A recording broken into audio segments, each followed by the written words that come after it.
Live from downtown Bloomington, this is IU Sports Sunday with Nick Rodecap on 98.7 The Zone. Good morning and welcome to IU Sports Sunday here on 98.7 The Zone. Nick Rodecap with you. Hope you turned your clocks forward because it is that time of year. We have sprung forward indeed. And I'm not entirely sure what's going on with Indiana men's basketball, but I know that regardless of whatever they do in the Big Ten tournament, I don't think I want them in the NCAA tournament. I don't. I really would be okay with them accepting a bid to the college basketball crown or maybe accepting a bid to the NIT. I don't want them in the Big Dance because I think that they would embarrass the brand of Indiana men's basketball even more than they already have. Even more than they already have, because last night Indiana had a must-win game. And we've seen a lot of must-win games with this team this year. But there was a lot of chaos on the bubble yesterday in the world of college basketball. And by and large, everything was going to go Indiana's way prior to tip-off against Ohio State. Virginia Tech on the bubble, Missouri, SMU, Cincinnati, Cal, New Mexico, Auburn, Texas, all lost. All those teams are on the bubble. All those teams. All Indiana had to do was show up against Ohio State. Jake Diebler, the Ohio State head coach, has been much maligned this year for his lack of success in Columbus. People regretting that hire, which, yeah, Diebler, of course, upset Purdue in his first game as interim head coach. And Ohio State made the mistake of pulling the trigger and saying, oh, one game? That's our guy. And so far, it hasn't gone the way Ohio State fans have wanted it to go. Well, Ohio State showed up last night. Bruce Thornton became Ohio State's all-time leading scorer. And that was just the cherry on top of a very convincing win for Ohio State. The Buckeyes 91-78 over Indiana. And they led by 17 at halftime. It just so many must-win games, so many big opportunities for Indiana down the stretch this year. And the common factor in all of them in the month of February and now into March is that Indiana didn't just no-show. Indiana got embarrassed in these games. Between the start of February and now, Indiana men's basketball has had plenty of high-profile games on national television, not just Ohio State. You think Michigan State, Purdue, Illinois, Wisconsin. That's 4 games on national television. IU is 1-3 in those games now as the regular season has come to a close. And the only win was against Wisconsin. That was about a month ago in overtime. That was a 1-point win in which Indiana led by double digits in the second half and blew it. But ultimately escaped because Lamar Wilkerson made a ton of free throws, and of course there was that questionable offensive foul called against Wisconsin. Wisconsin fans thought it was questionable anyway. But you look at the other games that Indiana had on national television, and we were talking about this on this show, as these were games that Indiana had to at least win one of. And it's a coincidence that they were on national television, but these were the games against Illinois and Purdue, both on the road, and then at home against Michigan State, the latter of which was a week ago. And the game against Ohio State became a must-win game because Indiana didn't just lose all 3 of the previous games against Illinois, Purdue, and Michigan State. It also lost to Northwestern. And that Northwestern game still is so mind-boggling because Northwestern has had an awful season. Awful season. But Northwestern came into Assembly Hall. Indiana blew a second-half lead. Wildcats win. Then IU gets blown out against Michigan State in a game that was never competitive. Never competitive. And Minnesota comes in, and the Gophers only had 6 guys healthy. Oh, big whoop. You beat a shorthanded, middle-of-the-pack team by 30 at home. Am I supposed to be impressed? Because I was thinking, okay, well, maybe that 30-point home win is going to help Indiana build some momentum. go on the road to Columbus to Value City Arena / the Schottenstein Center / I don't know. I don't know what they call it. I know it's a very big arena, and I know it was packed yesterday, and the fans left happy because Ohio State put up 91 on Indiana. Bruce Thornton, shocker, led the way. 25 points on 7 of 9 from the floor and 9 of 11 from the free throw line to go along with 7 assists, 3 boards, and 2 steals for Thornton. He fought his tail off because he's given his entire college career to Ohio State, and he's never seen the NCAA tournament. He's looking to change that this year. Played with his hair on fire, as did the rest of Ohio State. Indiana did not. Indiana did not at all. Usually you score 78 points, you have a chance to win, but when your defense is non-existent, there's nothing. There's nothing that you can do. And again, I bring up the fact that these games are on national TV because you have plenty of opportunities. The networks still love the IU basketball brand. Fox, CBS, love the IU basketball brand. But when you're on national TV in prime time slots, and you repeatedly don't just lose, but you get blown out, it damages the brand. It's embarrassing. It is. It is not something that fans want to be associated with. The loss to Purdue, which I'm going to keep bringing up because it was the worst game Indiana's played against Purdue since before the moon landing by margin. Indiana lost that game by 29. That was on Fox with Gus Johnson on the call. That was on Fox. You lose by 29. It was never competitive. Coming off of, prior to that, a 20-point loss to Illinois on CBS. Then, Michigan State a week ago. And we previewed that game on this show. And I said that it would be really funny if Indiana beat Michigan State and then lost to Minnesota. Well, the inverse happened. Indiana lost to Michigan State, and it was never close. It was never close. It never felt like Indiana could get that stop that it needed to get back into the game after Michigan State took an early lead. Every time Michigan State needed an answer, the Spartans got one. Every single time. It was a theme in the Northwestern game as well. And I remember thinking about that, and I'm thinking, okay, if you're playing Northwestern, the concern with Indiana in that game was, the lead is around 9-13, but it doesn't stretch any further. Indiana could never string buckets together in a way that basically buried Northwestern. Indiana never buried the Wildcats. And Northwestern hung around, got the stops when they needed them, and then ultimately rallied to win. And the same thing happened against Michigan State for Indiana in that the Hoosiers were being held at arm's length pretty much the entire game. Pretty much the entire game. Every time Michigan State needed a bucket, the Indiana crowd trying to get into the game, every time Michigan State needed a silencer, they got it. Every time that Indiana needed a stop, couldn't get it. And then every time that Michigan State needed a stop, they got one. IU never went on a real extended run to get back into that game. Michigan State took an early lead, and the crowd just had no energy, which, again, there's no real momentum in favor of the home team on the floor, so why would the crowd respond in kind? I don't blame them. I don't blame them at all. But last night in Columbus, I don't know. Indiana trailed by as much as 24 last night. They cut it to 10.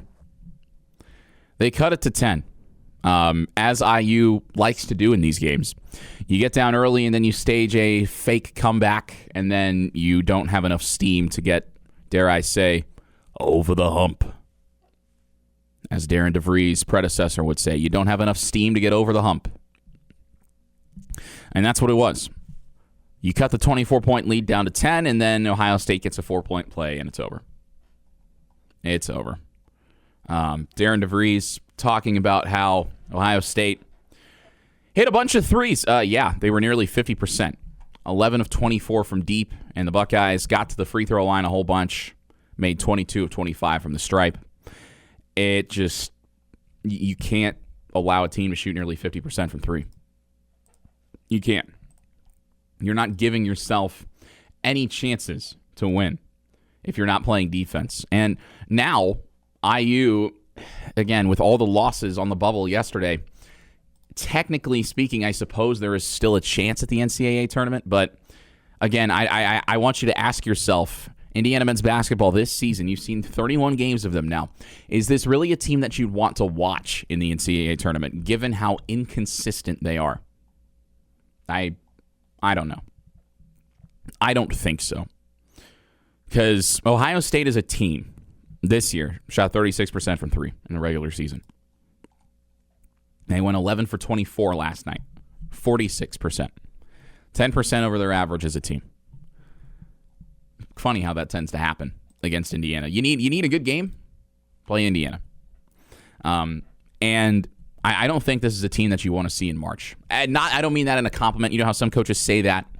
They say that as, oh, yeah, no, this team's really good. I wouldn't want to face them again in the big dance.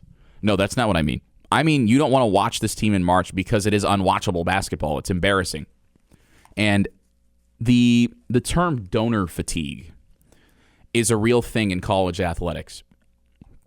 Donor fatigue is a real thing. From the standpoint of people are asked to give large sums of money so that teams can buy players. At the core, that's what it is. You talk about NIL, but we've gone so far beyond what name, image, and likeness should be about. I'm just going to say that teams need to buy players and they ask donors for money so that they can do so. And as the donors give money and they see less and less return on their investment, they are probably more inclined to scale back on their donations going forward. And the donors who gave to Indiana men's basketball this year, I really wish that the roster compensation figures were public. I really wish that we had some sort of actual, I'm not talking about NIL valuations, I'm talking about actual sums of money, what these players are being paid. Because you see numbers thrown around. For example, last year it was somewhere in the neighborhood of $12 million for IU basketball to miss the NCAA tournament. They didn't pull that money out of thin air. Most of that likely came from donors. I'm sure a little bit maybe came from rev share, but I don't think rev share started until the fall of this year, so maybe scratch that. This year there was certainly some money that came from rev share, but also a lot of it came from donations. And again, the donors giving a ton of money and not seeing return on investment, seeing a team that finishes 18-13, 2 games under in the Big Ten, 2 games under 500. After last year, this team finished 19-13, 10-10 in the Big Ten. It's, and then you get 19-12 in the regular season. So 1 game in the winning percentage department different between this year and last year. I don't think that the donors are going to be as willing to open up the checkbooks, given not just the last handful of years, but by and large, the last 20-plus years of IU basketball. By and large, I'm talking outside of, for example, 2012-13, 2015-16, 2022-23. Those are really the only 3 years, other than the year where Kelvin Sampson technically kind of sort of maybe broke the rules. And he was kicked to the curb. Which, I wonder how Houston's doing. Oh, they're doing quite well. That's great. But as the donors see less and less return on investment, they are probably going to be less apt to want to give money moving forward. And especially, this is compounded by the success of football here in Bloomington. Oh, you guys just started seriously investing in football. I say just, relatively speaking. About 5 years ago is when that investment started. But you really went in with Cignetti, constant raises, not just for him, but for his staff. Investing not just in the highest valued players in NIL, but the right players in NIL. You did that for 2 years and you won a national championship? Huh. Well, I was giving to basketball, but they seem to not be doing very good work with my money. So here, football, take my money. I'm guaranteeing there's going to be a lot of that. Because, again, You turn on national TV in the month of February and early March, and you probably see IU basketball playing, and they lost by double digits again. Wow. And I know all of those games, except for the Michigan State game, were on the road. But in the Big Ten, we got to win some games on the road. It's not a new concept. You can't just win everything at home and then lose everything on the road and expect to be okay. And what did IU basketball do this year? 3-8 on the road. Oh, well. 3-8 on the road. Conference losses on the road. Minnesota, which still puzzles me, even though that was back in December. Michigan State, Michigan, USC, Illinois, Purdue, Ohio State. I don't know. You can't expect to have success if you do not win away from home. And shoot, if IU had beaten Northwestern, then maybe they'd still have a chance. Although, again, I say, do you want to see this team in the NCAA tournament? I don't think anybody wants to, because they're probably going to get blown out if they do make it. And I'd rather, for the sake of the seniors on this team, especially for the sake of Lamar Wilkerson, for the seniors on this team, I'd like to say, get as much time together as you can. If you get an invite to the Crown, take it. That's my advice. The Indiana basketball brand is no longer above postseason tournaments that are not March Madness. And the Indiana basketball brand has not been above that for a while. And I know that's really difficult for some folks to accept, but I said this before, I'll say it again. I am 22 years old, and I have never seen this team make the Elite Eight in my lifetime. The last time they made the Elite Eight was 2002. I was born in late 2003.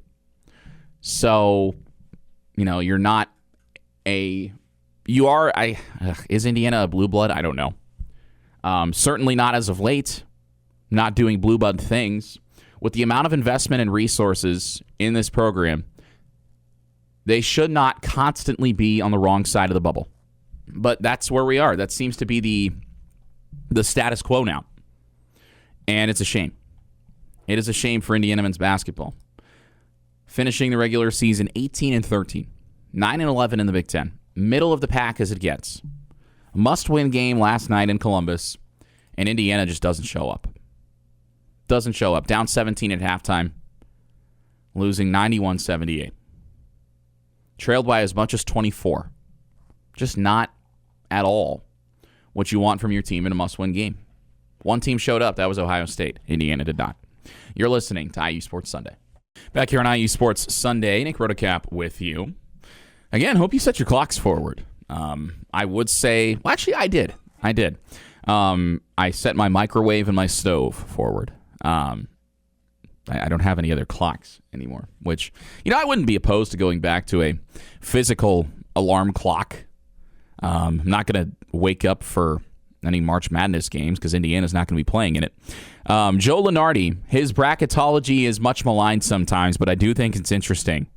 Shout out Jeff Borzello on X/Twitter/ the Everything app / whatever you want to call it.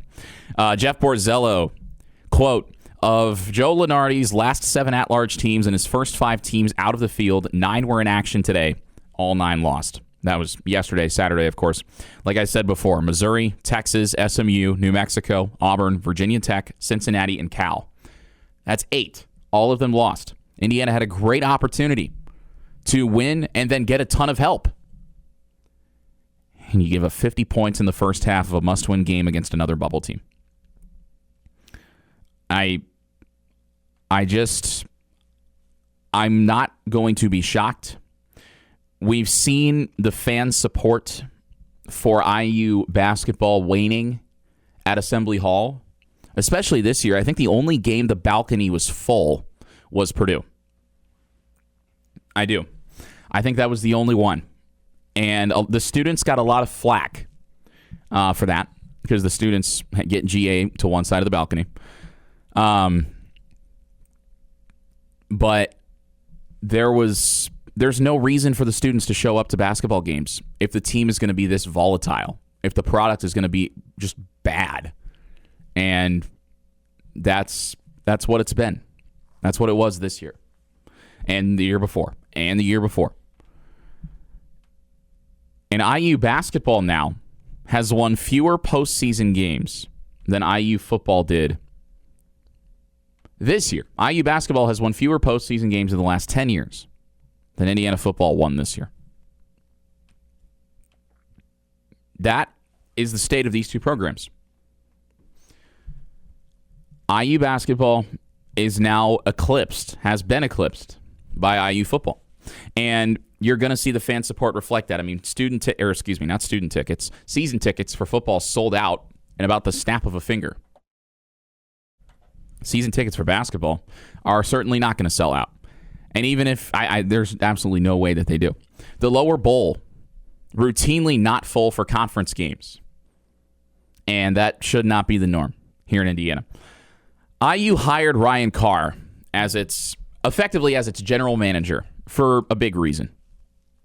Darren DeVries realized, I think, relatively early on in conference play that he built a flawed roster, and that's on full display. That's been on full display. We've talked about that at length. There's no depth on this team.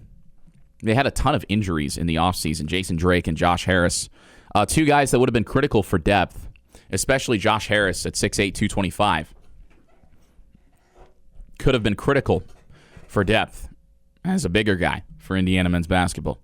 Both of them injured in the offseason, and the word from the program was, oh, well, they're progressing. They're working their way back. They're going to redshirt. So you're effectively running with a 6-guy rotation, maybe 7 or 8 guys depending on the game, but the amount of impact players on this team was so small. So small this year. I mean, Lamar Wilkerson, Tucker DeVries, and Sam Alexis, of course. Reed Bailey, extremely inconsistent. Nick Dorn had a 4-game burst, but outside of that, nothing. Connor Enright had his moments, I will say, but I don't think Enright is a power conference caliber player, just in terms of his consistency and the fact that teams would hunt him. Teams also hunted Josiah Miles a lot this year.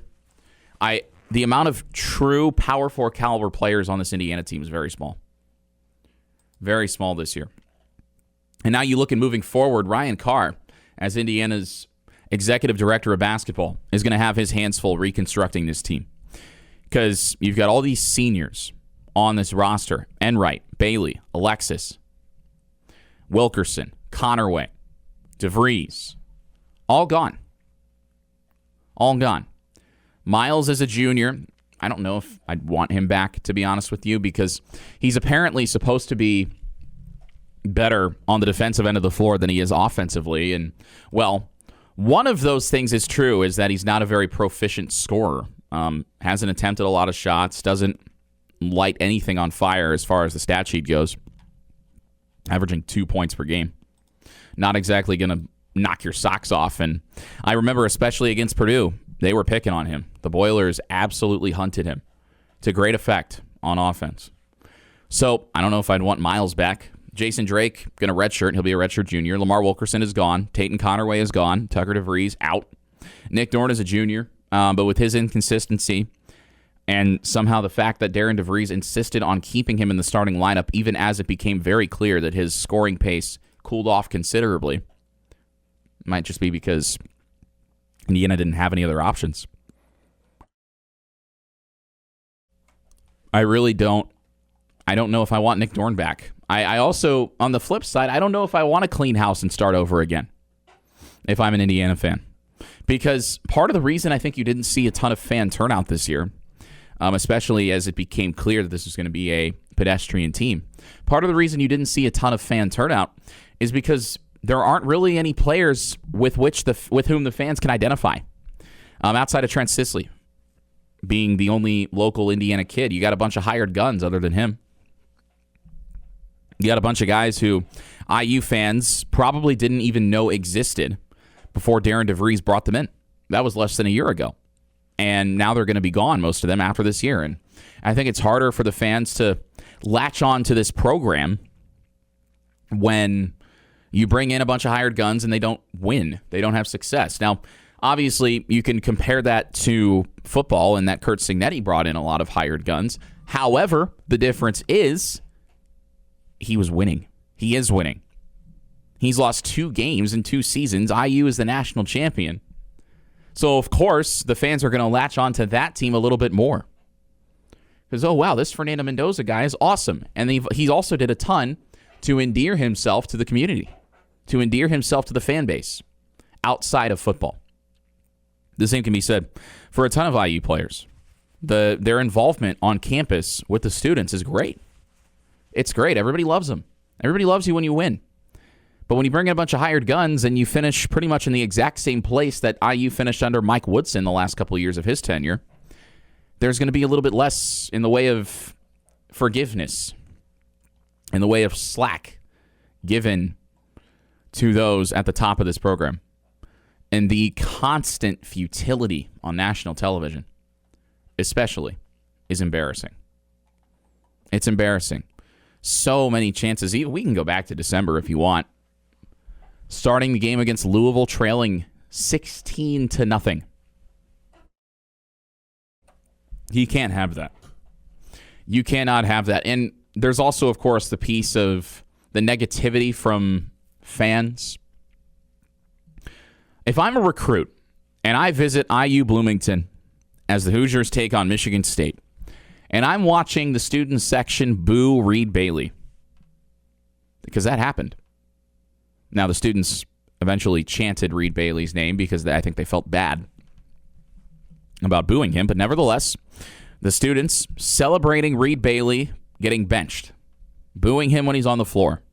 If I'm a recruit, I see that and I probably ask myself something to the tune of, why in the world would I want to play here? Because Indiana playing 3 games in the last 6 days, you may have forgotten that this happened against Michigan State. But you should not, as a recruit, be put in that position. I don't want to play at a school where the fans are going to boo me if I mess up.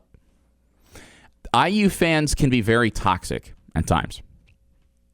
And I think that is also another piece of this. It kind of snowballs on you, especially if you're Reed Bailey. I know Bailey has been much maligned this year. I don't think that means that he deserves to be booed. But when fans invest money into the players that play for this team, and they don't get the results that they paid for, they're going to be very frustrated, and they're going to feel more in position to voice those frustrations because they personally are tied to the program beyond just being a fan or being an alum. But I think this is kind of a snowball effect of, okay, futility on the floor, fans get frustrated, which in turn can lead to more futility. Fans don't show up, it gets negative, it gets bad, which in turn means, oh, if I'm in the transfer portal, I'm not considering Indiana. There's no stability. There's no stability. Everybody's going to be gone again. Ryan Carr has his hands full trying to build this roster for next year. The needs are very clear. And they were the same needs that we figured Indiana would have going into this season. You need more depth. Shocker. Not rocket science at all, I understand. You need more depth, and you need a true big fella. Reed Bailey, 6'10", does not play like a big. We know that. We knew that when he was coming in from Davidson. Reed Bailey is not a big fella. Sam Alexis, he's a good backup big. Not a starter. He doesn't have the consistent output that you would want from a starting big. That said, he had some great games in the regular season this year. 5 blocks against Wisconsin, one that stands out to me. 23 points against Minnesota. He did great, especially in the first half of that game. 23-point double-double against the Gophers. He added 11 boards. He had flashes throughout the year, but not a consistent number one option as a big. And as a senior, he's going to be gone anyway. So I don't know what the future holds for Darren DeVries, but some fans already want him gone, which, again, I think that's a problem that's unique to IU basketball where the fans have the shortest fuses ever. But Curt Cignetti has broken people's brains. I'm not saying, what he did is the furthest thing from normal. It will never happen again, but people are going to expect that kind of success right away. I don't think that's justified, but people see that. They think, oh, wow, Indiana football. Literally a doormat for the first 125 years of its existence. And he won a national championship with them in 2 years. Well, why can't we do it? That's the mindset for a lot of people. So when people say Darren DeVries come in year one and make no tangible improvement at the end of the day over the past results, sure. Maybe this team was a little more entertaining to watch at times, but they weren't any better at the end of the regular season. They actually lost one more regular season game compared to last year. One game. So slightly worse.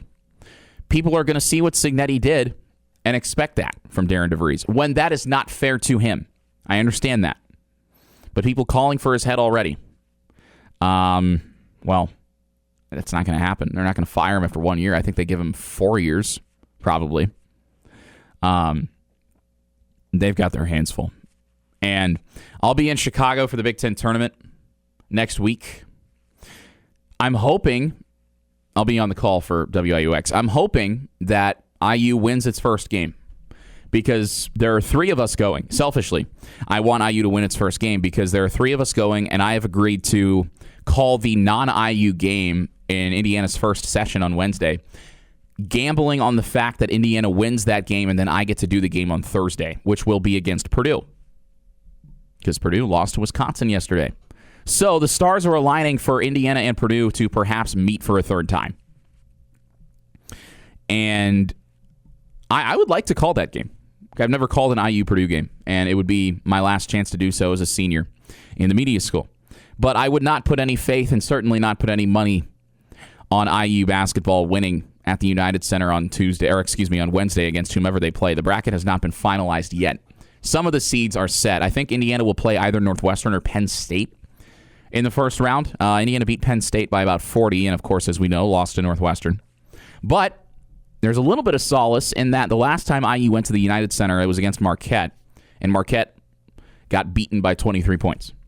And then naturally, yesterday, Marquette beats UConn, and Dan Hurley gets ejected at the end of the game, which is hilarious because Marquette has had a terrible season.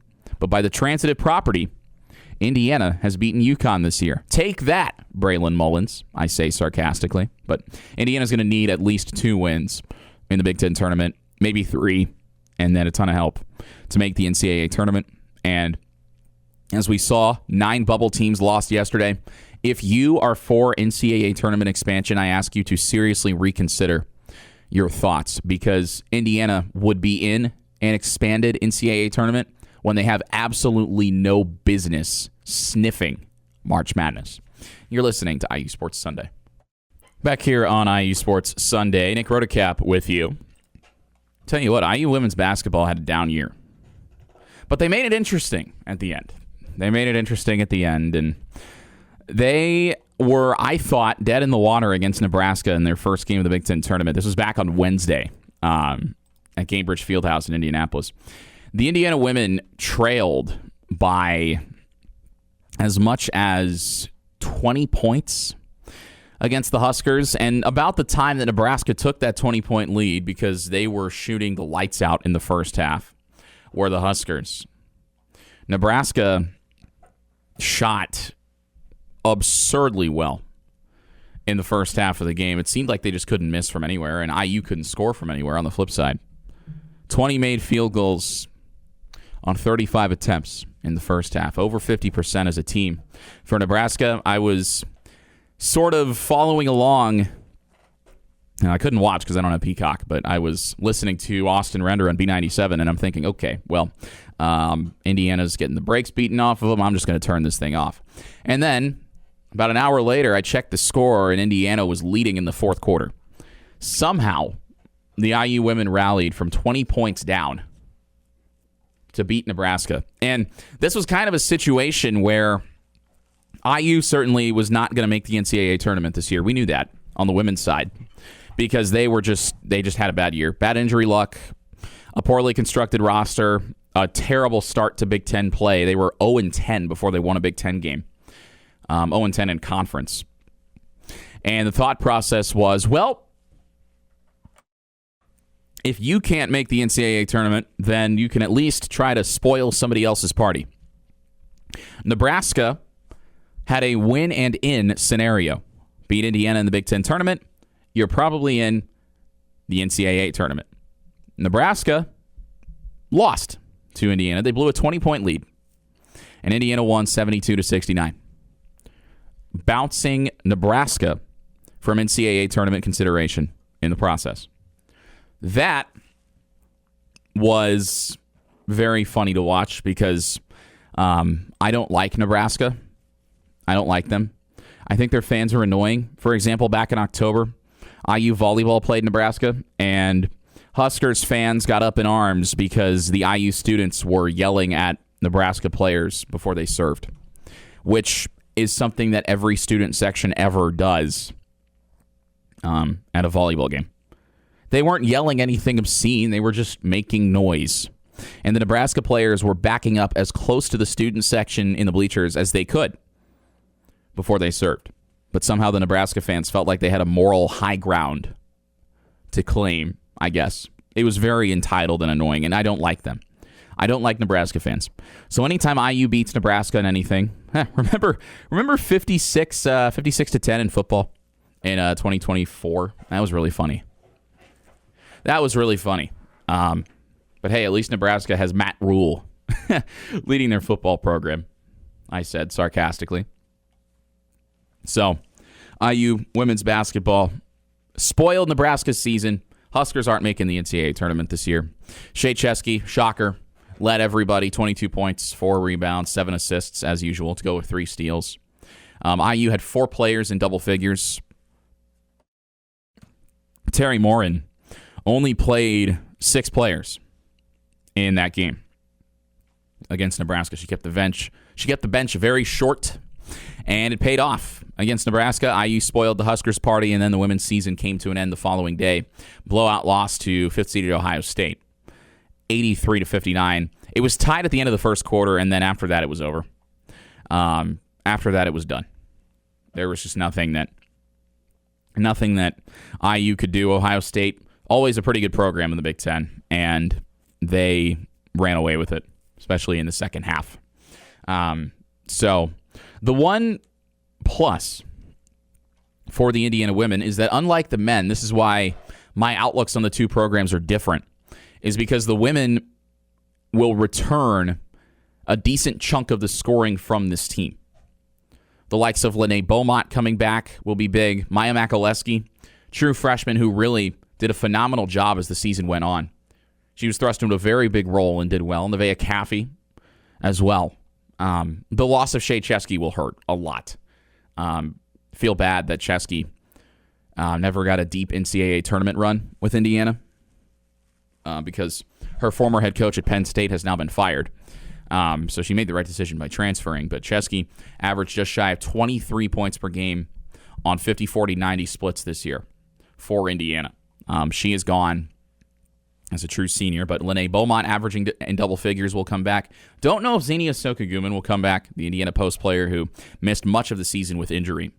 But Makalewski coming back, she averaged nearly 10 points per game. Nevaeh Caffey as well at point guard for a good chunk of the season. Low volume shooter, but efficient. So I think there's a lot to like about the future of this Indiana team because in addition to those players coming back, you've also got a very good recruiting class coming in for 2026. And of course, they're going to need time to develop just like everybody else. But I would say 2026 is going to be another step in the right direction for Indiana. And then 2027, you'd really be looking to say, hey, this is a team that can really make some noise in the Big Ten once again. And Terry Morin, she pled with the fans early in the season when things were going south in Big Ten play. She pled with the fans saying, hey, I haven't forgotten how to coach. And I think that's what you saw in the latter stages of the campaign. I think that is what bared itself out. And especially this Indiana team fighting from down 20 to beat Nebraska when, as a team, IU had nothing to play for. I mean, your season's over. You know that. But they rallied back and they won and they took Nebraska down with them. And that is admirable. I think that speaks to the coaching job that Terry Morin did this year. Keeping your team engaged, keeping them playing for each other. I think that is a testament to the fact that, yeah, Terry Morin has not forgotten how to coach. And I would trust her moving forward a lot more than I trust Darren DeVries. Because the difference is that IU with DeVries, this isn't like a normal first year of a coaching tenure where, okay, you bring in some young guys, they're inexperienced, they go through some growing pains, and then they come back richer for the experience and play better in year 2. No. You are going to have to rebuild nearly the entire roster again, which costs money, takes resources. The fans don't know any of the players when they watch for the first time. This is just another reset. The difference is IU doesn't have to hire a coach this time on the men's side. I am very skeptical. I am skeptical about DeVries in year 2. Ryan Carr, again, will help. Long-time basketball front office guy with the Pacers. IU grad in his own right. Ryan Carr is going to have a monumental task ahead of him in year 2. And if that goes poorly, then maybe you start to see some people asking questions if Darren DeVries is the right guy. And I know nobody is going to laugh more than West Virginia fans, but that's a discussion for another time. You're listening to IU Sports Sunday.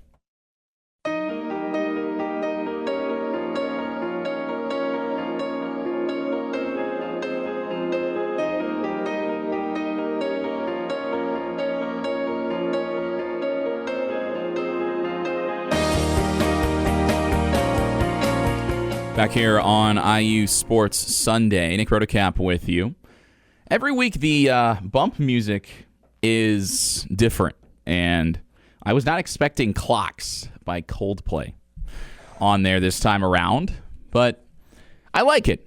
You know, I think Coldplay kind of gets some hate sometimes, maybe for being, you know, super mainstream. It's trendy to hate on what's popular and whatnot. Kind of like Nickelback.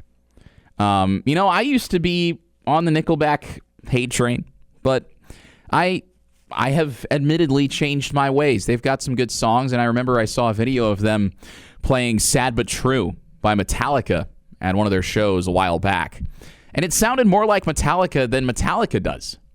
So I was impressed. I was very impressed by Nickelback, and I never thought I'd admit that, but I did. I think Clocks is very apt to describe the state of IU basketball, and that time has run out. Time has run out. And I remember thinking back to the Marquette game. That is what this team was supposed to be. Indiana played Marquette at the United Center, which of course will be the site of the Big Ten tournament this week, where IU certainly needs to win at least 2 games. I'm going to say 3 to err on the side of caution. But I think back to the Marquette game in the first 3 games of the season for Indiana.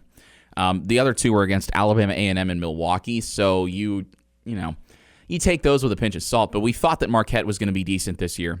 As it turns out, they were not. They were not decent. Although they did upset 4th-ranked UConn yesterday, which, again, was really funny. I was listening to Mike Cousins call that game on ESPN Radio. Mike's cool. He gave me some feedback on my football play-by-play a few months back, so thank you, Mike Cousins, for that. But IU basketball, first 3 games of the season, the scoring totals were as follows. 98 points, 100 points against Marquette, and then 101 against Milwaukee. That was the theoretical purpose of this roster was to rain down a ton of threes, to score efficiently, and to basically try to outrun teams, to play super fast, and succeed in that fashion, to play kind of small ball. That was the idea, right? And against Marquette, I think about that game in particular, as I mentioned, the caliber of perceived competition we thought was a little higher than it ended up being. But IU basketball shot 50% from the floor, 50% from 3 in that game. 83% at the stripe. That game was electric. I was going back through my tape from that game, and admittedly, I've been posting my calls from my favorite broadcast this year on my TikTok page because it's really easy to go viral on TikTok, and brand building is important. So I've been posting my calls from that game, and I was listening back to my calls from the second half of the Marquette game, and I'm thinking, holy cow, where has this team, where did this team go? Where did this Indiana team go? Because they were amazing to watch when they were on. The problem is that Marquette game told us a massive lie. Is that, IU could, they're going to be ranked. They can make some noise in the Big Ten. And they were ranked for a little bit, which came crashing down after they got beaten by Minnesota and got the court stormed on them, and then got blown out by Louisville. And then after blowing out lowly Penn State, lost to Kentucky and Lexington. But the idea that this team could have been fun is a distant memory at this juncture. And I'm trying to gather some perspective on how long ago that feels. It was about 5 months ago, because it was early November. It was the day after Indiana football beat Penn State. Thank you, Gus Johnson, for giving us that electric call of Omar Cooper's toe tap touchdown catch. Back in early November, and that was back when the Indianapolis Colts had just, earlier that morning, the Colts had beaten the Atlanta Falcons in Germany. And Jonathan Taylor was making his case for MVP. That's how long ago that was. And as a Colts fan, that feels like a distant memory. It's just a shame that this roster didn't pan out. Because we thought, looking at the shot chart, I remember from Alabama A&M, it looked like an NBA shot chart. Points in the paint and points from three-point range. Nothing in the mid-range. Everything was really efficient. And I'm thinking, wow, IU basketball is finally in the 21st century. And then the wheels fell off, and they never put them back on, except for that run of 4 out of 5 wins in late January and early February, largely thanks to Nick Dorn. But outside of that, there was nothing. There was nothing. That style of play, that success in that play style completely vanished as the season went on. And it's not just the blowout losses that I talked about in the first hour here on IU Sports Sunday. Nick Rotocap with you. Hope you set your clocks forward. It's also the blown leads. For example, double-digit lead. It was 16 points at home against Nebraska a couple days after the Chick-fil-A Peach Bowl. Actually, I think it was the day after because we were driving back from Atlanta as that game was being played. Blown 16-point lead at home against then number 10 Nebraska. And that's a game that you can't blow. That's a game that you can't afford to lose. Iowa was receiving votes in the poll. Indiana loses 74-57. These games matter just as much as the losses down the stretch. Illinois, Purdue, Michigan State. Indiana, I felt like if Indiana could win one of those 3 games, they would have a chance. But it wasn't just that they didn't win any of those games, it's that they weren't competitive, as we talked about multiple times. And I tweeted after the Minnesota game, which admittedly just, even though Indiana won by 30, it just felt very low energy. Felt very boring. And I guess the sort of elephant in the room at Assembly Hall was, yeah, this is great, but the real test is on Saturday.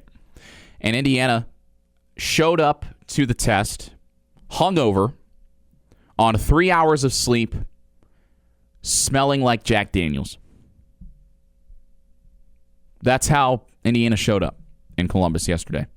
Seth Tal, IU basketball writer, Seth Tal had an interesting analogy. I don't know if it was good or bad. It was certainly thought-provoking, though, that's for sure. I'm trying to remember exactly what it was. I'm going to pull it up and make sure that I actually get it right. Seth Tal said, imagine a college class where mandatory attendance is 50% of your grade. Last day of the class, just got to show up and give yourself a chance to pass. Indiana overslept and missed class. Yeah. That's hit or miss, but I think the sentiment is certainly there. You got a chance to do something, and you don't even remotely try to seize the opportunity. Remotely. It just was a no-show for Indiana men's basketball yesterday at the Schottenstein Center in Columbus, Ohio, which, by the way, I've been to Columbus a few times for college bowling and for college football. I used to bowl for Indiana. That feels like a lifetime ago. But we bowled a lot of our tournaments in Columbus, Ohio, and Columbus, Ohio is a very depressing place. I don't like it. Not cool. Except they have a Culver's that we went to quite a bit. But maybe IU basketball went to Culver's before the game yesterday, and that's why they were trailing by 17 at halftime. I don't know. But Ohio State as a team shot 60% from the floor nearly. 59.2. I'm being a little bit generous. They shot 68% in the first half. Ohio State did. 8 of 13 from three-point range. That's 61.5% from deep. You're not going to win any games if you're not playing defense. That's just a fact. That's just a fact. You think about the Purdue game for Indiana men's basketball. That was another opportunity to perhaps take a little bit of weight off going into yesterday. Purdue had its most efficient shooting night under Matt Painter. They shot 65% for the game. Purdue did.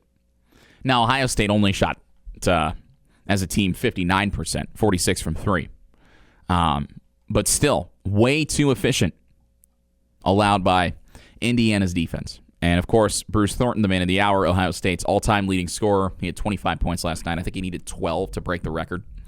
John Mobley added 18. Amari Bynum had 18. Devin Royal had 12. Bynum was a rebound shy of a double-double. And Tyson Chapman added 11 off the bench for Ohio State. Notably, Gabe Cupps, 6 minutes off the bench, did a bunch of cardio, 1 foul. That's it. I didn't propose this bet, but I saw it proposed by, I believe it was an IU fan. Indiana, Ohio State, winner to the NCAA tournament, loser gets Gabe Cupps.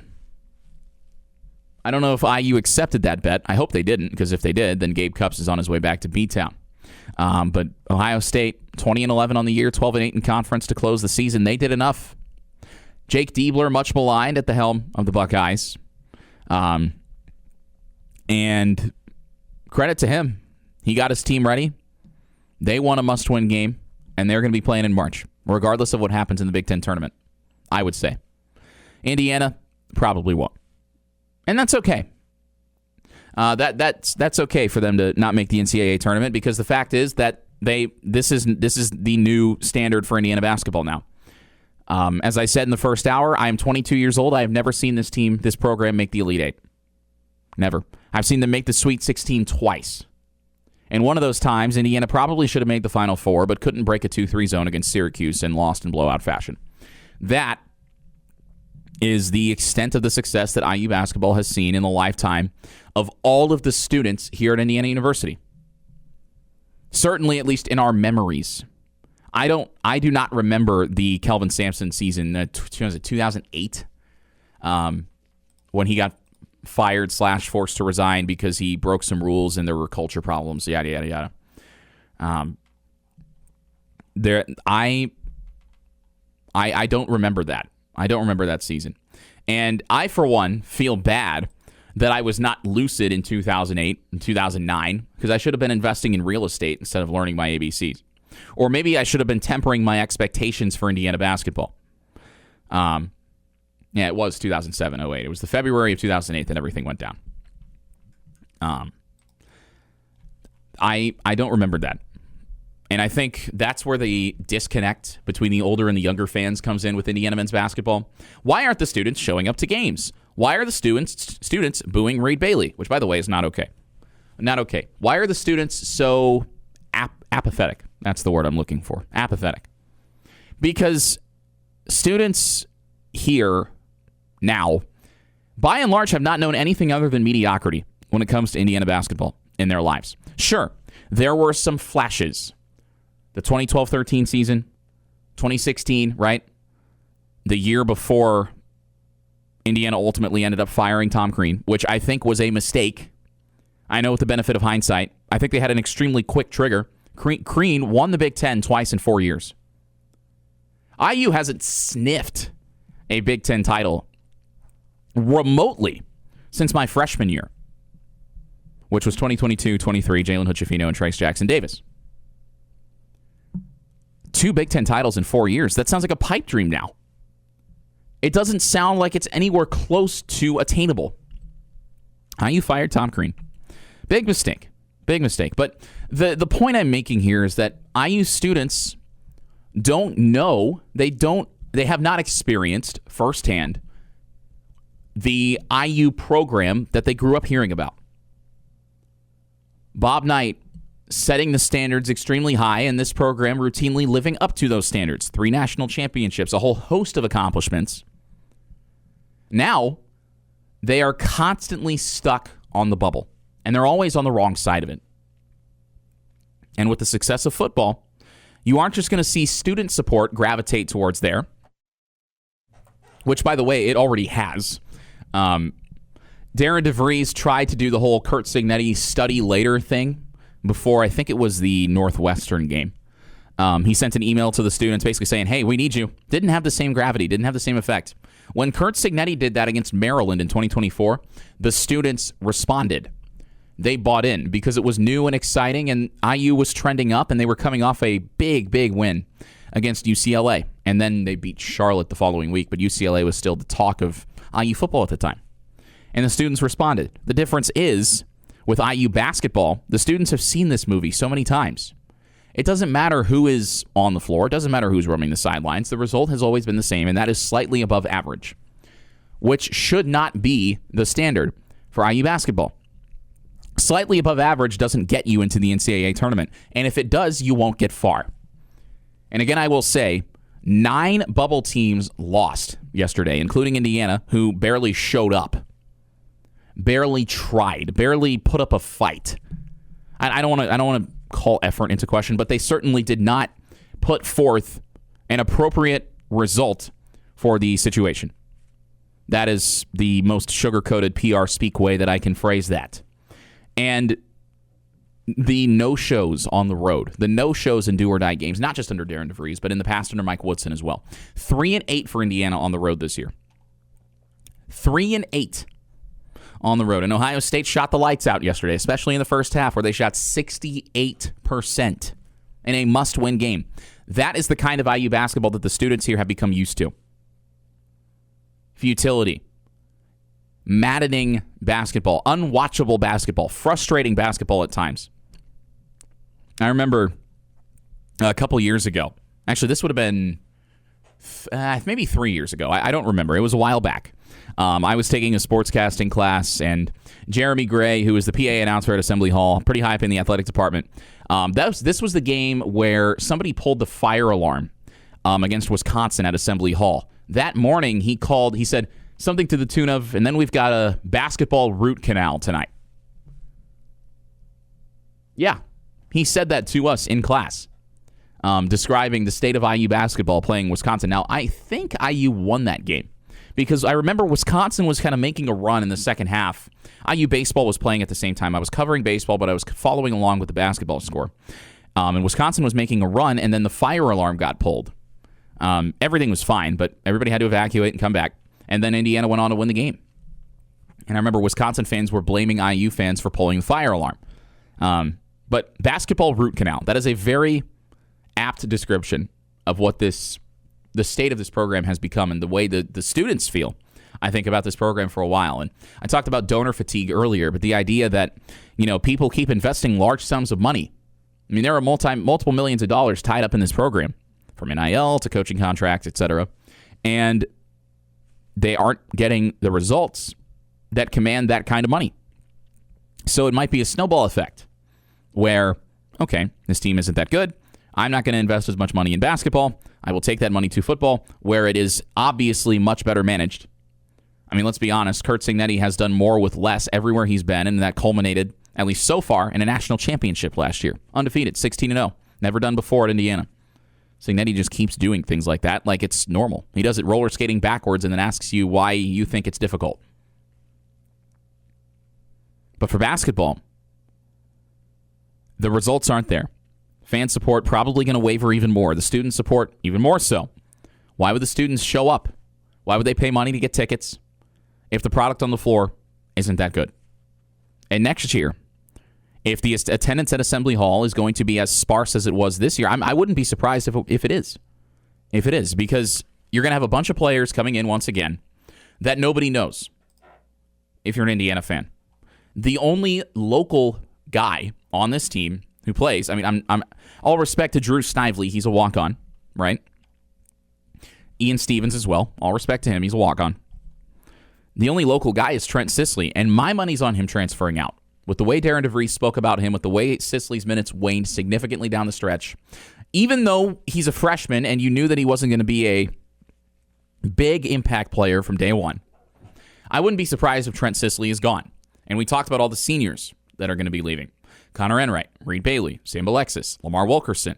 The only good watchable player on this team, Lamar Wilkerson. Okay, Sam Alexis, yes, but I mean Wilkerson, electric, multiple 40-point games. when he's on, he's incredible to watch. And it's a shame that Indiana wasted this season from him. The same way on the women's side they did with Shea Chesky. Connerway, Tucker DeVries, all those guys are going to be gone. So you're going to have a bunch of new players coming in once again.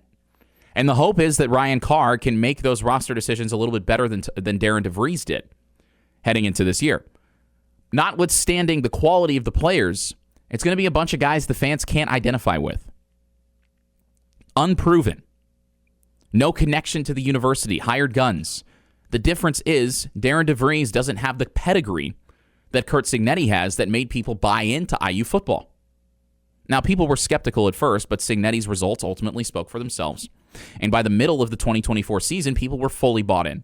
That buy-in did not happen this year with IU basketball. There was no real sustained success, aside from the little bit of a run at the end of January and early February. The win over Purdue, the non-conference slate wasn't even that convincing because there were so many odd games where, for example, Indiana only beat Incarnate Word by 9. They beat Chicago State by 20, but it was the worst 20-point win I've ever seen. The buy-in isn't there.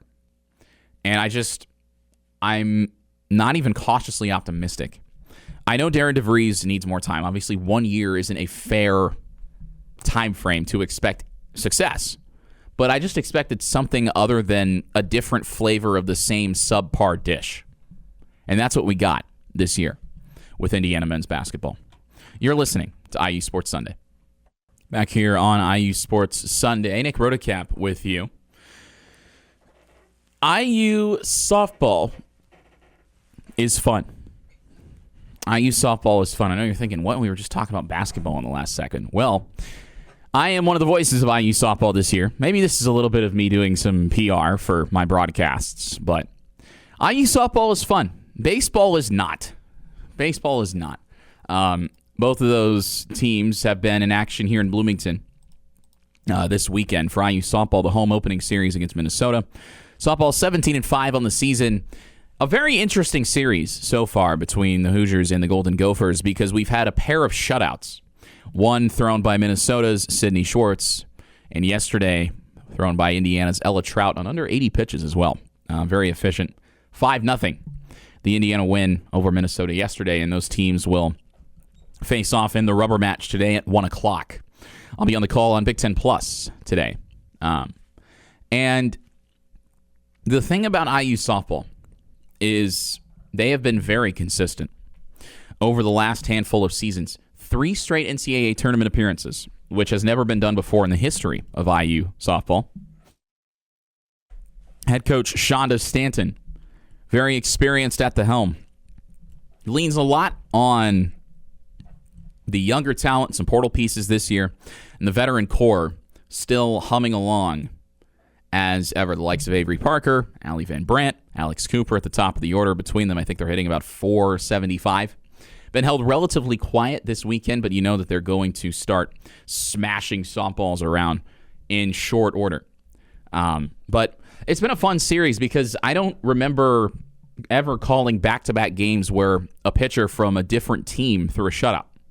But that has happened at Andy Moore Field the last couple of days. And credit to the fans. It's a good atmosphere out there. Very good atmosphere. And admission is free all season long. So if you're ever in Bloomington and you got nothing to do and it's a weekend, there's a good chance softball is in action at Andy Moore Field. And again, I will say I covered baseball for 3 years. Softball is comparatively more fun, and they've been more successful during my time here as well. IU baseball, on the other hand, regression over the last 3 years. It's become a very concerning trend. IU baseball 6-8 on the season, and they've lost their fair share of winnable games. Last night, not a winnable game. They lost to Washington 9-2, as Washington improved to 4-10. Or excuse me, 4-10 on the season. 4-10. But they won 9-2 yesterday. That's baseball. It happens sometimes. Rubber match today at noon for IU and Washington baseball. Indiana will take on Wright State. Always a formidable team in the Horizon League. At 5 o'clock on Tuesday, and then head out to Eugene to face Oregon. And Oregon is usually a very strong program. Tough stretch for IU baseball coming up because after Eugene, they head to Nashville and they take on Vanderbilt. It's a midweek that they always play in the middle of March in Nashville. And it usually doesn't go very well. usually does not go very well for Indiana. Vanderbilt, as we know, one of the perennial powers in college baseball, and they haven't gotten off to a great start this year, so maybe that's a chance for IU baseball to steal a resume-boosting win. But the problem is with IU baseball, historically, over the past 3 years under Jeff Mercer, it's just been kind of treading water, middle of the pack, not really blowing anybody away, which can be said about a lot of teams in the Big Ten. But I think the problem is just the mediocrity, the inconsistency, the volatility, and the lack of any real direction has been kind of the theme. They've got so much talent. So much talent. And you keep hearing about the recruiting classes, and you keep hearing about the young talent that they bring in. Lately, last year, for example, Jake Hanley, who had MLB offers out of high school, elected not to take them. He will get drafted pretty high next year. Devin Taylor and Corbin Dickerson in the outfield last year for Indiana. Taylor, the last 3 years, he set the program home run record. He hit over 50 bombs. I don't remember the exact number, but I know he set the record. And Corbin Dickerson right with him, both of them drafted in the top 4 rounds of the MLB draft. 3 players does not make a team. And that was what Indiana found out the hard way last year, completely missing the NCAA tournament. And this year should be, on paper, a pretty decent lineup. And they've got a couple decent pitchers, but there's not enough. There's not enough. Now, Indiana made a change as Dustin Glant was relieved from his duties as pitching coach. But the mediocrity remains for Indiana baseball. And, I think this might be a situation where, you're 6-8. Conference play, you still got 2 months left, right? A lot of time. But conference play will be very telling. I feel like if there's another year where IU, loses a lot of series, very mediocre, pedestrian, not at all awe-inspiring, maybe you consider making a coaching change. Because 3 years of the same thing for IU baseball, which is, you show some flashes, you get a lot of preseason hype, and then you do nothing with it. 3 years is a concerning pattern. 1 year you can accept as a down year. 2 years is a little bit more disappointing, but 3 years might be the tipping point for IU baseball. And the concern, of course, would be on the other side that if you do make a coaching change, you've got to hire somebody who's going to elevate this program to the next level. And the fact is, Indiana baseball has not won the Big Ten since 2019, which was Jeff Mercer's first season. A lot of MLB talent on that team. And Mercer had success with it. COVID hits, you take a couple steps back, understandable. Young core comes in 2022, growing pains, but steps in the right direction, and then you make the NCAA tournament again in 2023. Upset in the Big Ten tournament, but that's okay. You made it to the NCAA tournament, and you were a game away from knocking out Kentucky before an unfortunate injury to Luke Sennard prior to that elimination game was ultimately what did Indiana in. But then ever since then, the last 3 years, it's just been mid. Highlights from 2024, you upset Southern Miss once in the Knoxville Regional. Ultimately, Southern Miss eliminated Indiana because it is double elimination in the Diamond Sports in the postseason, as it should be, because baseball can be a very fluky sport. But there have been so many questionable, painful, odd losses that it's beyond the realm of outliers for Indiana now. And I'm willing to guess that the state of the program is not as good as I think a lot of people think it is. I have that on pretty good authority as far as IU baseball is concerned, and I would not be shocked to see a coaching change made at the end of this season, to say the least. One sport where a coaching change is not on the cards, despite the best wishes of some very ill-informed folks, is IU women's basketball. Mentioned in the first hour, they played spoiler in the Big Ten tournament against Nebraska. Now, the Huskers needed a win to likely solidify their place in the tournament. And the Indiana women, not in a position to make the NCAA tournament, but they decided, well, if we can't make it, we're going to take somebody else down with us. And that is what they did on Wednesday against Nebraska at Gainbridge Fieldhouse. Indiana trailed by 20 at about the halfway point of the game. Nebraska was making everything in the first half. Austin Render talking about on B97 radio, which I was listening to because I don't have Peacock. I don't feel like paying for Peacock. I know they have a student discount. I don't care. And I was out and about anyway, so I couldn't have watched the game. But Austin Render talking about how Nebraska was getting everything and Indiana was getting nothing. And I'm thinking, okay, well, 20-point game. I got to go get my oil changed. I'm going to turn this thing off. I turned it off. I get home. It's the fourth quarter, and Indiana's leading. Holy cow, how did this happen? Well, the IU women rallied from 20 points down to win by 3. They held Nebraska to 10 points in the third quarter, outscored them by 9, and then outscored them by 11 in the fourth quarter. 25-14 in the fourth, winning 72-69. Shea Chesky played all 40 minutes, as did Nevaeh Caffey and Adessa Noyan. Indiana, only 6 players saw the floor. Terry Morin kept the bench very short. And I think, I said this in the first hour, but I think it's a testament to the fact that IU never quit on Terry Morin this year. It would have been very easy to just check out because it was pretty clear early on in Big Ten play that this team was not going to be very good, even in non-conference play. There was a game they played against Marshall all the way back in either late November or early December. I was on the call for Big Ten Plus, and that was a game where there were 46 combined turnovers, if memory serves me right. There was also a game against Eastern Michigan in December where the Eagles, who won all of less than 5 games last year, lost by single digits. So it was pretty clear that this team, outside of Shea Chesky and the eventually injured Zania Sokaguman, didn't have a whole lot. They could have quit. They could have checked out. But Terry Morin said, hey, I haven't forgotten how to coach. We've had some bad luck. We've run into some buzzsaws, but I have not forgotten how to coach. And I think that the proof is in the pudding because Indiana, after starting Big Ten play 0-10, which, ouch. Big Ten women's basketball slate is loaded. 0-10 to start the season in conference play, though. Not great. Indiana went on to win 6 of its final 8 in conference play. And then ultimately knocked Nebraska out of the NCAA tournament conversation with a 72-69 win on Wednesday at Gainbridge Fieldhouse. I know that the players and the coaching staff still disappointed with the result of this season, as I'm sure the fans are. But, moral victory is not necessarily a thing in sports. However, the fact that IU was able to say, hey, well, like I said, if we can't make it, then you can make it. And then they went out there and they got it done, even after getting down big early in that game. Says a lot about the coaching ability of Terry Morin. And I think also that moving forward, the loss of Shea Chesky will be big. I mean, your 50-40-90 splits, 22-plus points per game. Should have been unanimous first-team All-Big Ten, but for some reason she was not unanimous first-team All-Big Ten. The coaches, a.k.a. the sport information directors representing the coaches, I guess just saw that Indiana had a bad year and decided to use that to detract from Chesky's individual accomplishments, which doesn't make a whole lot of sense to me because if Shea Chesky was not playing at her otherworldly level this season, Indiana would have probably only won a couple conference games. And I know if I had wheels, I'd be a bicycle. We can make those hypotheticals all day. But the fact is, Shea Chesky deserved to be unanimous first-team All-Big Ten, and the fact that she was not was very disappointing and disrespectful to her and to her accomplishments. But sometimes I think maybe there's just, I don't know, record bias for what should be individual honors. I'm not entirely sure. A little bit disappointing, though, that she was not given the recognition she deserves for having one of the best seasons by an individual player in IU women's basketball history. 50-40-90. 50% from the field, 40% from 3, 90% from the free throw line.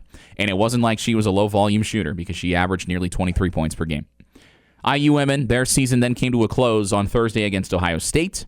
That was a game that I was never really expecting Indiana to be in. Ohio State, the 5th seed, in a top-heavy Big Ten conference. The Buckeyes, one of my favorite memories from my freshman year was when Indiana and Ohio State were both ranked in the top 20, and the Buckeyes were in the top 10.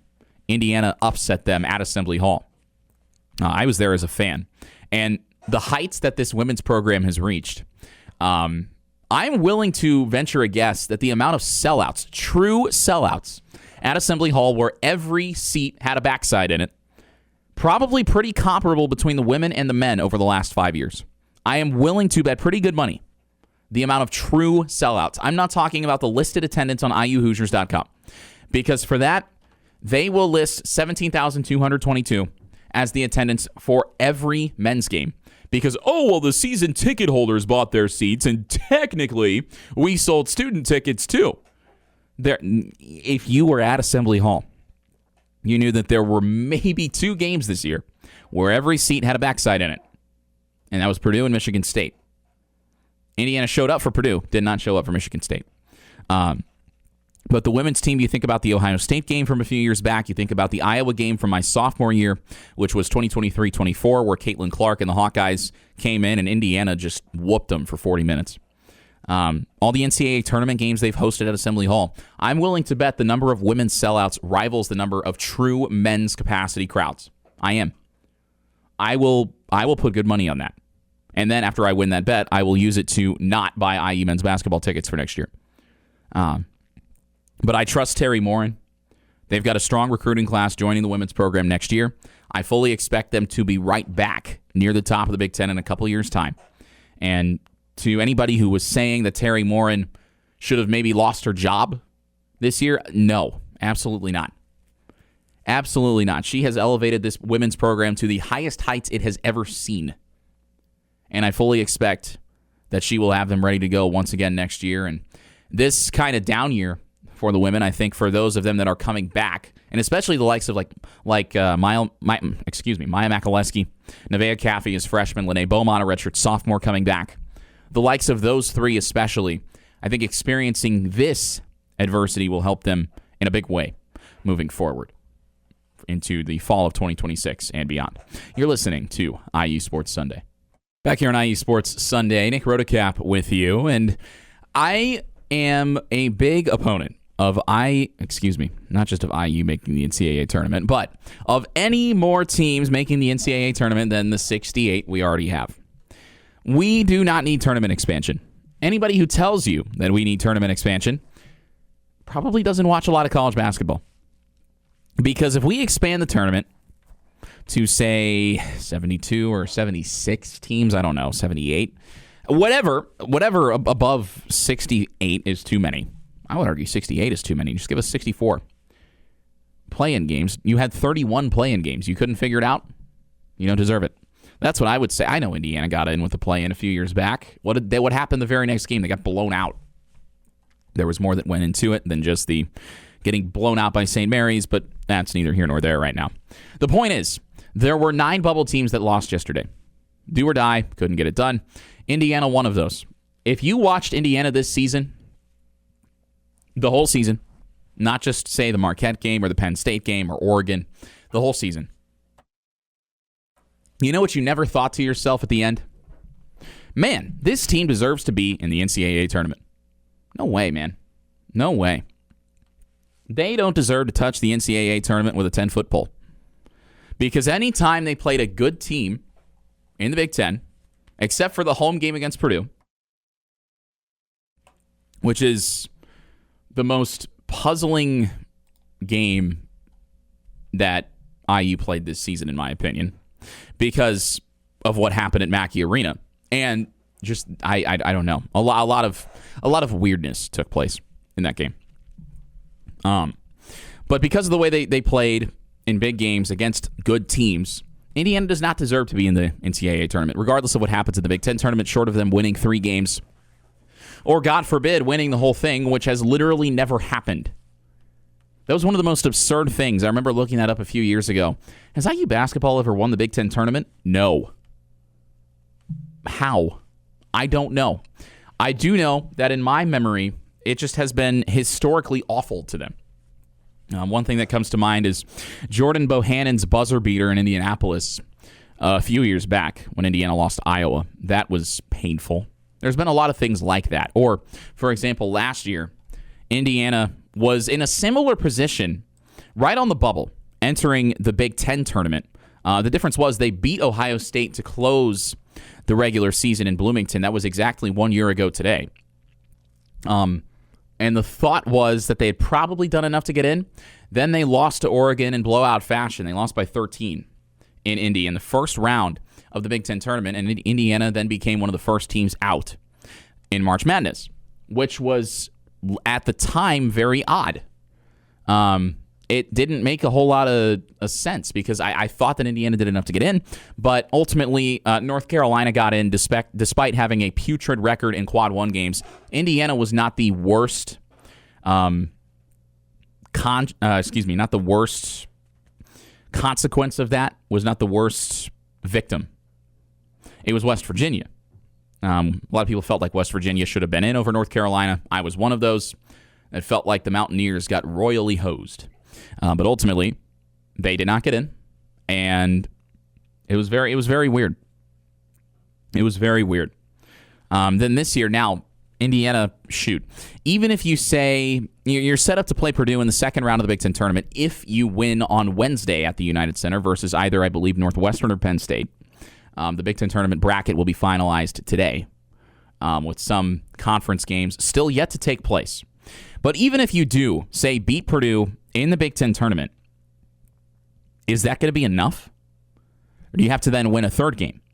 I don't know. I would lean toward Indiana needing 3 now because you had so many chances to solidify your at-large contention down the stretch, blown out by 20 against Illinois, blown out by 29 against Purdue, and then you follow those 2 losses with a loss to Northwestern, a team that had only won 1 road game in the Big Ten this year, and that was against Penn State, a team that will finish at the bottom of the conference standings. And then you follow that with a non-competitive loss to Michigan State, in which Sam Alexis got no help inside. Alexis was basically the only guy who could do anything. And sure, you beat Minnesota, but Minnesota only had 6 guys available. You should have won that game. You should have won that game because Minnesota was playing zone defense against Indiana because they couldn't foul. So, of course, Indiana's going to pick that apart. Then yesterday, you just completely no-show against Ohio State. Indiana is not an NCAA tournament team. I don't want anybody complaining if, say, Indiana does beat Purdue in the Big Ten tournament and gets left out. I would not be shocked because beating Purdue right now is apparently not that difficult. Not that difficult. Wisconsin beat them at Mackey yesterday, which I know I've said this before, the transitive property cannot be applied to any sport, and it certainly cannot touch college basketball. The only positive for Indiana in the fact that it lost at Mackey to Purdue, I guess it makes the win over Wisconsin at Assembly Hall look even better because that becomes a quad 1 win. Outside of that, I don't know what other solace there is to be found.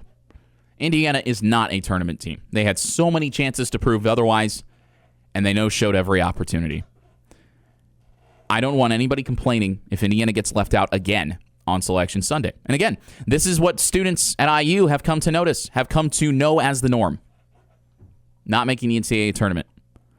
I think, I've said this before, for the sake of Lamar Wilkerson and the other seniors on this team, but especially Wilkerson, I think if they get an invitation to the college basketball crown, I think they should accept it. I really do. Maybe you win the crown and you claim some sort of moral victory and you send your seniors out with a win. Because not very many guys get to end their college careers with wins. But I would hope that Wilkerson at least would get that opportunity. I mean, he gifted his mother a brand new Cadillac Escalade after senior night. Wilkerson also gave a ton of money, a ton of his NIL money to Sam Houston, where he spent 3 years of his college career. He gave money back to his school. He is a good kid.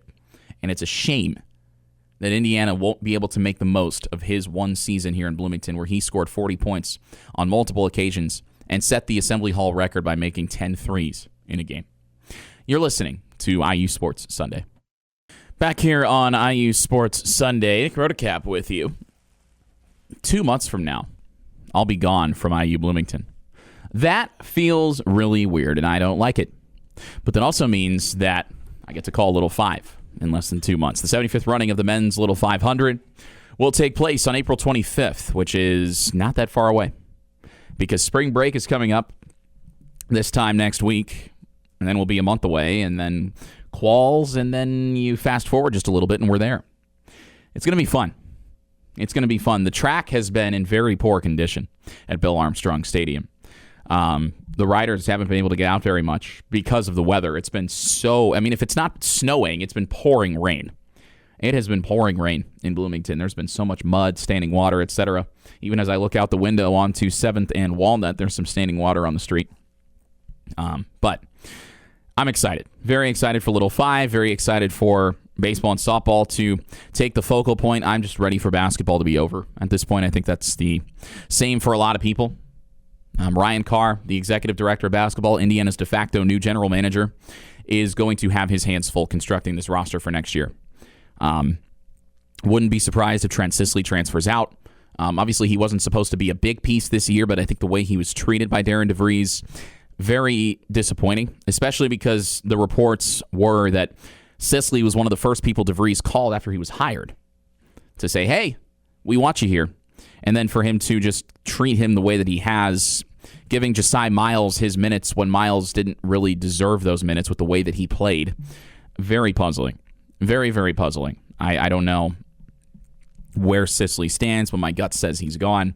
IU basketball is going to be a very interesting ride next year. I don't know if it's interesting in a good way, but certainly very up and down, very cardiac, if you will. And who knows? I'll be up in the United Center calling the Big Ten tournament. Maybe Indiana wins a few games, does something crazy. Reed Bailey said that he's eager to prove what this team can do. And my answer to you, Reed Bailey, is you had 31 games to prove it, and you're just now getting motivated? I think it might be beyond saving. But that is a problem for future me coming up in a couple days. That's going to do it here on IU Sports Sunday. IU baseball in action at noon against Washington. Indiana softball in action at 1 o'clock against Minnesota. I'll be on the call for the latter of those two games on Big Ten Plus here in Bloomington as we set our clocks forward here in the second week of March. You've been listening to IU Sports Sunday here on 98.7 The Zone.